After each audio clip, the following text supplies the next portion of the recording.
Bonjour, un petit tuto pour voir correctement en fait sur la calculatrice comme sur papier et donc surtout faire un repère qu'on appelle orthonormé, c'est-à-dire qui a la même distance sur chaque axe. Ça veut dire que si on veut 1 cm pour une unité sur l'axe des abscisses et sur l'axe des ordonnées, donc 1 cm pour 1 sur chaque axe.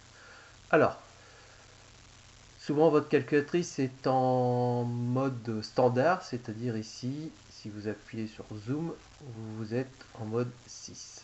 Donc, on va voir ce que ça donne en mode standard. Donc, vous voyez qu'en mode standard, cette distance ici, pour 1, n'est pas égale à celle-ci.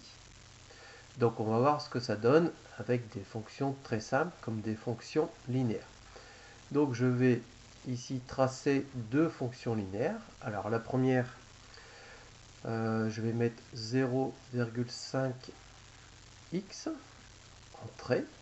Et la deuxième, alors attention, moins 2x entrée. Donc, je vais faire graphe pour voir ce que ça donne. Donc, on voit que les de droite, elles sont 50, donc en 0 forcément, ce sont deux fonctions linéaires. Et elles sont 50 et c'est tout. Alors qu'en fait, en réalité, elles sont plus que 50. Alors, pourquoi? Justement, c'est parce que ce repère n'est pas un repère orthonormé et que cette distance-là n'est pas égale à celle-ci.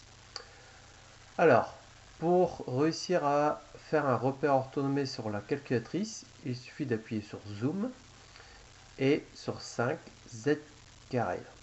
Alors, on va voir ce que ça donne. Donc on appuie sur 5. Alors maintenant, vous pouvez voir que cette distance ici et cette distance-là sont les mêmes. D'accord? Et je vous laisse observer ces deux courbes et de voir qu'elles sont toujours séquentes, mais un peu plus.